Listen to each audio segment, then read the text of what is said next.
Ok, buenas tardes. Vamos a colocar este tiempo en manos del Señor. Padre, en el nombre de Jesús, te damos las gracias, eterno Dios, por este día que nos has dado. Te damos las gracias por tu amor, tu misericordia que siempre nos protege y nos guarda.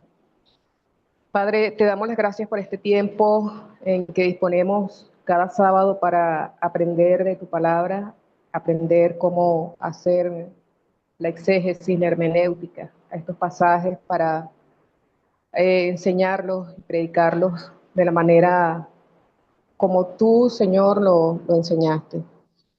Te pedimos, Dios, que nos guíes en esta tarde, guía a las expositoras del día de hoy. Mari va a estar con la antesala, y nuestra hermana Liliana con la exposición de toda su investigación. Te pedimos que tú las guíes con tu Espíritu Santo, Padre eterno. Te pedimos que sea de bendición y de provecho para cada uno de nosotros, que aprendamos más de ti este día de hoy, Señor, en el pasaje que han dispuesto para exponer. Te pedimos que guíes también a Violeta, nuestra profesora, que guíes y bendigas a cada uno de nuestros hermanos, Señor, que nos reunimos cada sábado, cada una de sus familias, sus iglesias, sus ministerios, Señor. Todo lo pongo en tus manos, Padre, en el nombre de tu amado Hijo Jesús. Amén. Amén, amén, amén, Señor, amén.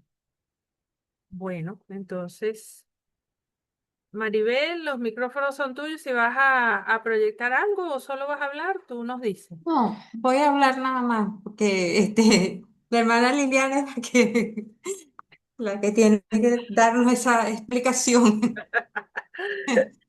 Sí, Yo no tengo presentación, amado. Problema. no importa. Bueno, pero antes de comenzar, sí me gustaría que leyéramos un versículo Ok. en Oseas 6:3. El profeta, estamos hablando de los profetas, vamos a analizar los profetas. Bueno, vamos a leer un profeta. Ese versículo me ha ministrado mucho esta semana y quería compartirlo con ustedes. Dice en O el sea capítulo, que mi hermano, Oseas capítulo 6, mi hermana. Capítulo 6, versículo 3. Dice, en el nombre del Padre, del Hijo y del Espíritu Santo. Dice, y conoceremos y proseguiremos en conocer a Jehová, como el alba está dispuesta su salida, y vendrá a nosotros como la lluvia tardía y temprana a la tierra. Amén. En este versículo, ¿verdad? Dice insinceridad del arrepentimiento de Israel, pero yo básicamente quería, o sea, lo que a mí me ministró es que conoceremos y proseguiremos en conocer a Jehová, o sea, que tenemos que estudiar la palabra, Ujú, tenemos que orar, tenemos que profundizar en la relación con Dios. Y como dice, y Él es tan fiel, su fidelidad es tan grande que como el alba está dispuesta su salida, o sea, todos los días amanece. ujú, Y dice, Él vendrá a nosotros como la lluvia tardía y temprana a la tierra. O sea, igual que la lluvia, o sea, responde a la oración y a lo que nosotros estemos buscando de Él.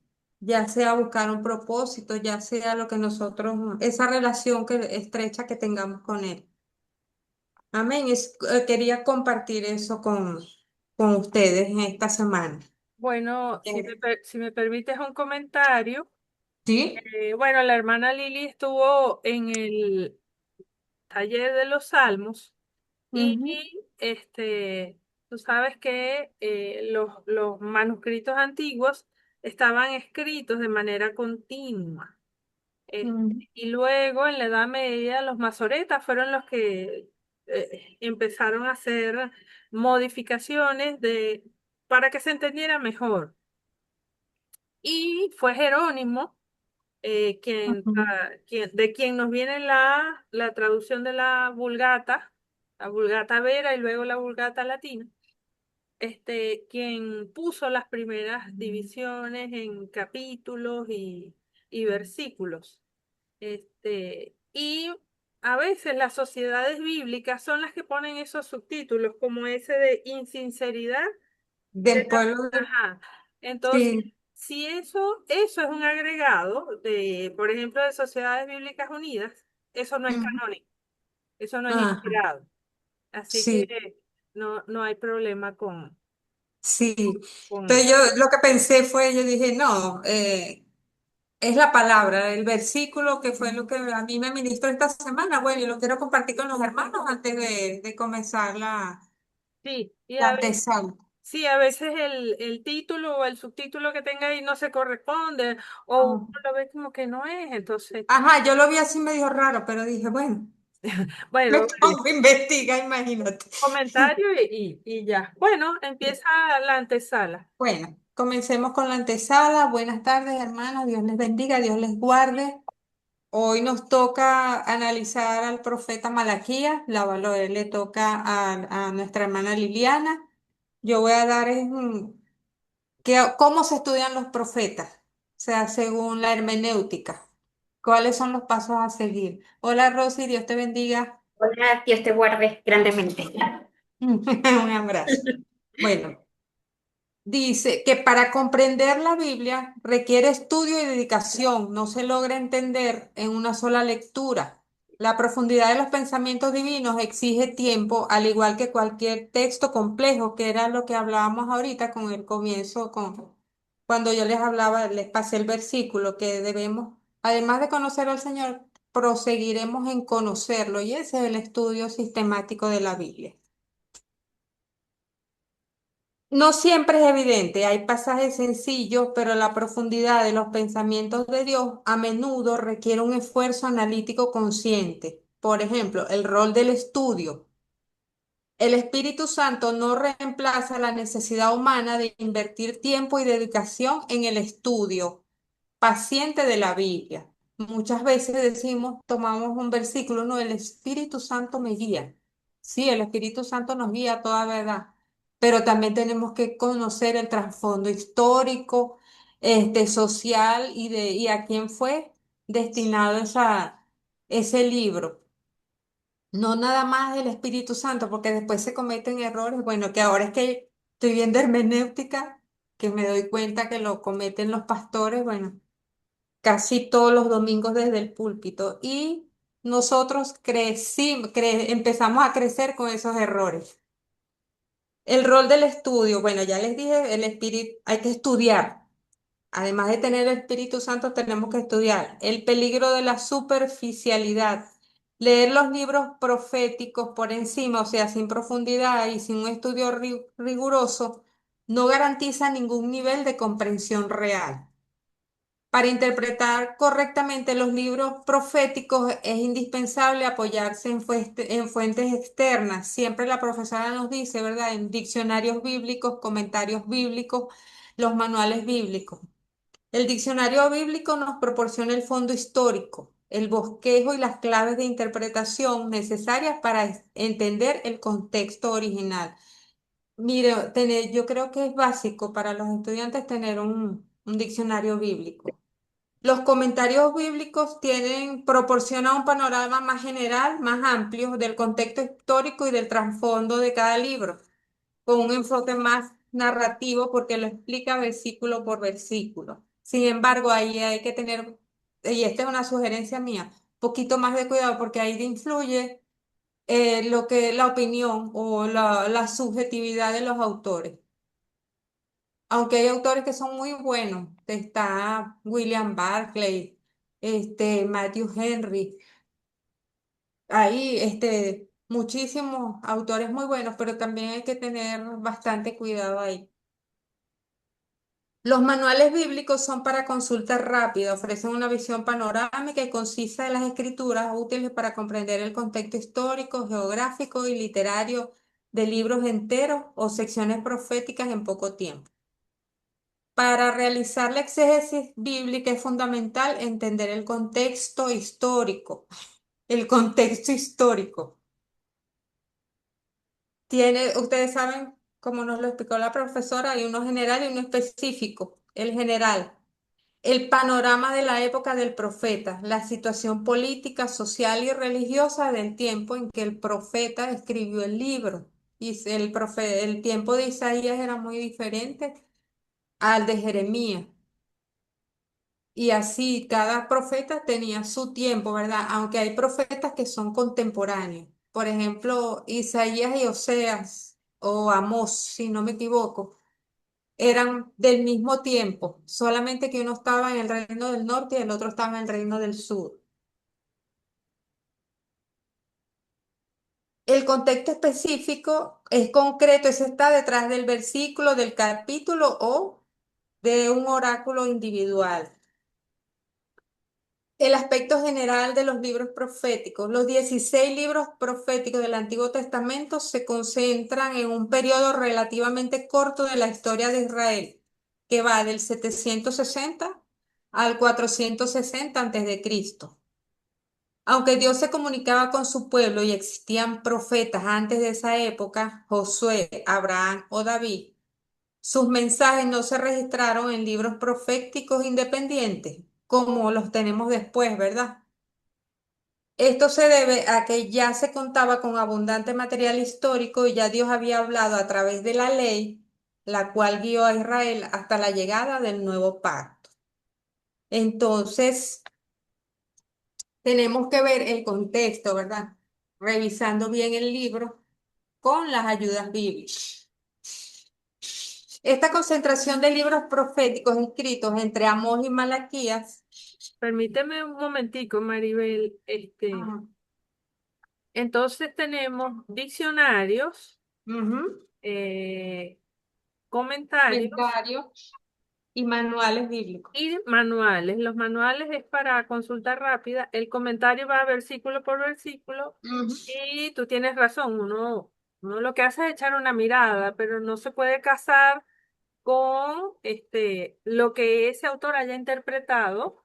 Vamos a Ujú. suponer el autor es Barclay, Matthew Henry X. Ujú. Ajá, en 1800 y para él interpretó de una manera. Nosotros podemos leer ese comentario, sacar números, sacar el contexto, muchas cosas de allí, pero bueno, no nos casamos con esa idea porque para eso nosotros vamos a interpretar. Pero sí vamos Exacto. teniendo una idea, la profe Laura siempre nos dice, la consulta de los comentarios es al final, después que ya usted ha hecho su propia exégesis, es más, incluso después que tiene armado todo, es que usted consulta el comentario de algún autor o de varios autores y hay uno que yo siempre les recomiendo y no sé si me lo han captado, que es los libros que son Introducción al Antiguo Testamento, Ujú. Introducción al Nuevo Testamento. Esos libros son riquísimos en información contextual. Entonces, yo le agregaría a esos tres que propone Fee y Stuart, yo le agregaría los libros de introducción a cada testamento, porque Mm. son muy buenos. Entonces, y otro que siempre les recomiendo, ya por ahí tendrían 5 referencias bibliográficas, es el Lothar Koenen, que Ah, tiene mucha historia de la palabra clave que usted revisó. Entonces, nada, disculpa que te interrumpí allí. no, Continúa, tranquilo. continúa. No, está bien porque generalmente yo he conseguido, y te lo digo por experiencia, cuando tú revisas un comentario bíblico, por ejemplo, de Mateo Henry con otro, siempre sobre un versículo hay hasta tres opiniones diferentes. Entonces uno no se puede quedar con una sola. Por eso les decía, ahí, yo creo que ahí va mucho la subjetividad de uno a la hora de uno analizar algo. Sí, Cuando tú pones tu opinión. a veces la profe Laura, Mm. porque en todas las materias a nosotros nos ponen a hacer un resumen final de lo que investigaste en el texto, de cualquier materia. Ujú. Porque, claro, la finalidad de el seminario es preparar gente que lleve la palabra de Cristo, la proclamación. Entonces, a veces, y a uno le parece raro, pero ¿cómo es que nos tocó Miqueas 3 del 1 al 6 a 4 alumnos? El mismo para todos. Y la profe Laura dice, lo que va a hacer el Espíritu Santo en tu vida y en tu interpretación es diferente a la que va a ser en el otro, en el otro y en el otro. Mm. Así que tienes razón en eso cuando vemos los comentarios bíblicos y vemos que son ideas diferentes de cada autor, pero siempre aportan información relevante y puntos de vista. Y tocaste un punto importante que es sobre el Espíritu Santo. Es muy bueno. El Espíritu Santo es el que nos guía a toda verdad porque eso lo dijo Jesucristo. Pero también está que tenemos que estudiar y tenemos que tener la base sustentable de los contextos históricos, sociales y económicos. Porque si no vamos a caer en el empirismo. Y eso es lo que trae los errores. Bueno, seguimos. Si no tienen nada que, más nada que. Bueno, Dios levantó a los profetas con un doble propósito. Primero, actuar como mediadores para que el pueblo pusiera en práctica el pacto. O sea, no fue como pitonizo. Segundo, dejar por escrito de forma permanente sus advertencias y bendiciones para la posteridad. Es decir, ellos llegaron para recordar el pacto que había entre el Señor y su pueblo Israel. Y nos lo dejaron a nosotros como advertencia para los días postreros de que no cometiésemos los mismos errores. No para decirnos que en el futuro vamos a ser millonarios y X, no. Nada de eso, que es un error que se comete muchísimo en este tiempo. Hacia el año 760 a.C., Israel se encontraba dividido por una guerra civil en dos reinos que habíamos hablado, el norte, llamado Israel o Efraín, y el sur, Judá. La caída del reino del norte, debido a su extrema desobediencia al pacto, los profetas Amós y Oseas anunciaron su destrucción inminente, la cual se concretó en el 722 a.C. a manos de la superpotencia asiria. La caída del reino del sur, posteriormente el aumento del pecado en Judá y la aparición de una nueva superpotencia, Babilonia, centraron los mensajes de profetas como Isaías, Jeremías, Joel, Miqueas, Nahum, Abacú y Sofonía en, como les decía, explicarles a ellos que recordaran el pacto y la advertencia de lo que estaba pasando por desobedecer la ley, de lo que iba a pasar y también que era para nosotros. Me quedé, ay, Judá también terminó siendo destruida en el 587 a.C.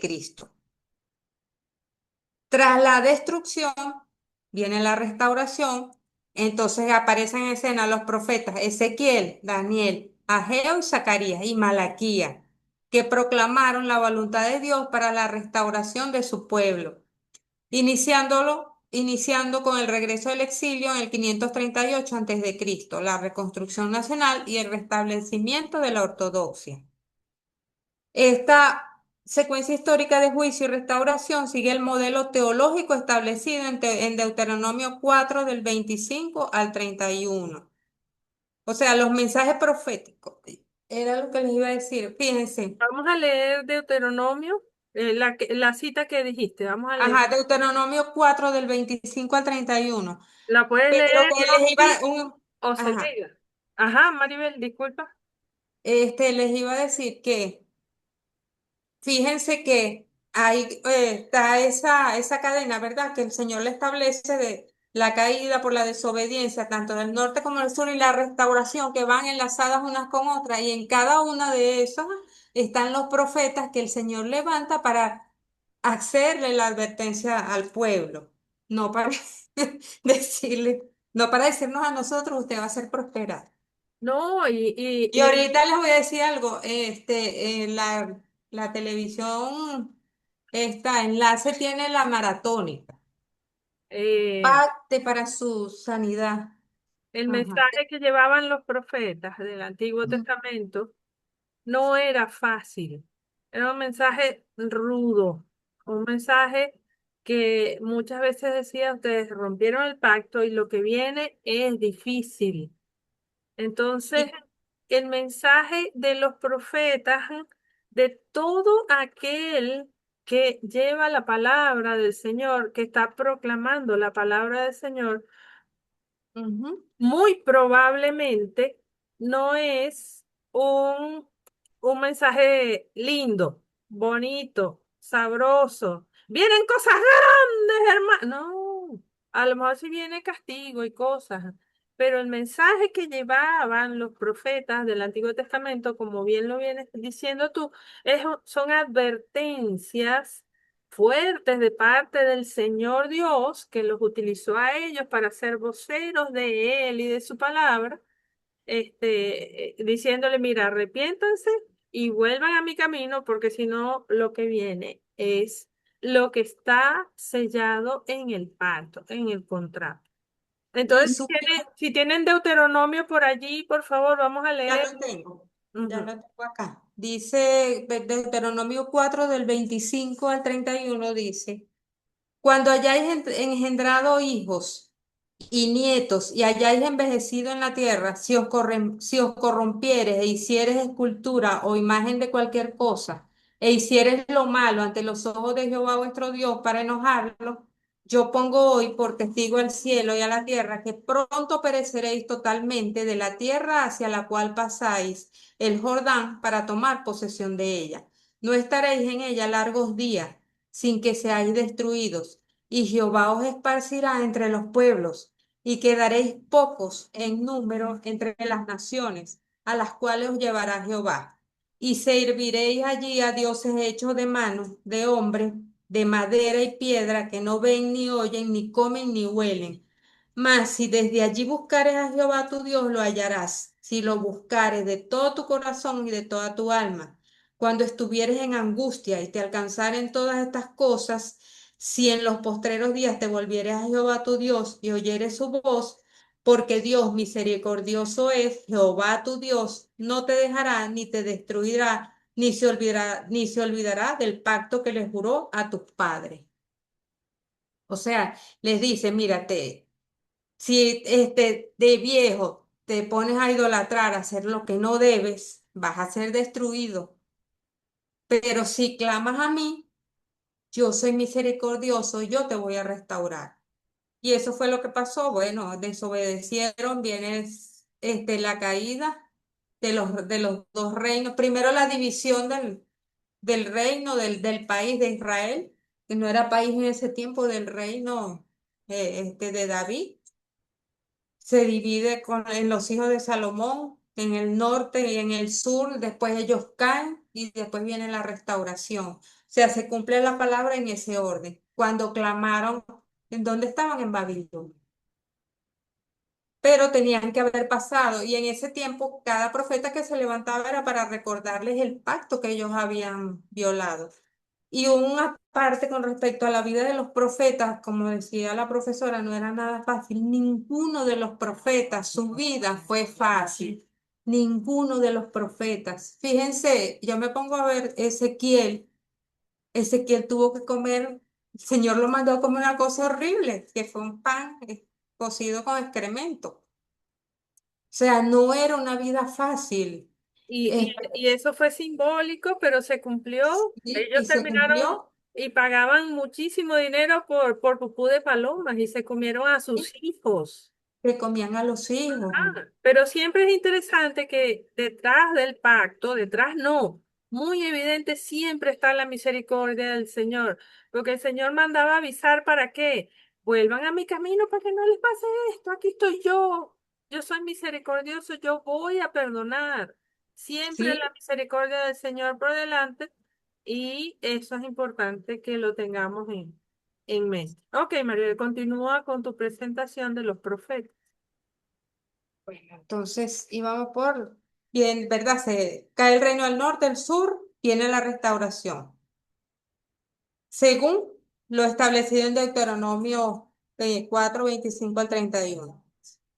Entonces, los mensajes proféticos u oráculos, que también se puede usar esa palabra que no me gusta mucho, pero bueno, hacen referencia directa a la historia. Sí, suena raro, ¿verdad? ¿Cómo está, hermano Josué? Dios le bendiga. Amén. Buenas tardes, ¿cómo están? Dios les bendiga a todos. Amén. Amén. Un poquito tarde, pero aquí estamos. Bueno, sí. Bienvenido, mi hermano. Estamos Sí, en la presentación de antesala de los profetas y Lo estábamos esperando. Bienvenido. Sí. Gracias. De to- Bendiciones. Amén. Amén. Usted es bendecido entre todas las mujeres. Gloria a Dios. Qué bueno. De todas maneras, apague el micrófono, mi hermano Josué, Sí. por la interferencia. Oh, Ajá, oh. gracias. Seguimos. Entonces tenemos que los mensajes proféticos u oráculos hacen referencia directa a la historia y a los acontecimientos específicos en los que fueron pronunciados. O sea, cada profecía es específica, no es algo así general. Por ello, para comprender la verdad de la palabra de Dios es fundamental conocer la fecha, los destinatarios y las circunstancias de la época, o sea, como leerlos más o menos como se leen las epístolas. Sí, entonces tenemos un ejemplo en Oseas 5, capítulo 5, del 8 al 10. Dice que es un oráculo de guerra. ¿Por qué? Porque anuncia el juicio de Dios a través de una batalla mediante la alarma, el ataque y la predicción de la derrota.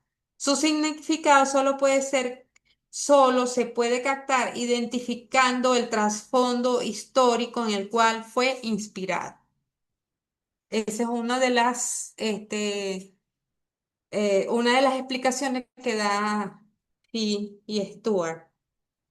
En el año 734 a.C., el profeta Oseas dirige un mensaje a los israelitas del reino del norte, que se llamaba Efraín, específicamente a las ciudades ubicadas en el camino entre Jerusalén y Betel, en un contexto de guerra interna. Ya no era amenaza desde fuera, ahora era dentro del país. Tras una invasión previa de Israel y Siria, el reino del sur, Judá, contraataca con éxito, capturando territorio del norte de la región de Benjamín. Dios utiliza a Oseas para dar una alarma metafórica, anunciando la destrucción segura del norte, pero el castigo divino también alcanzará a Judá debido a su idolatría.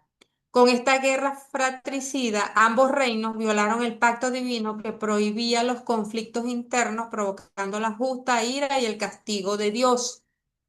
No leímos el versículo, vamos a leerlo para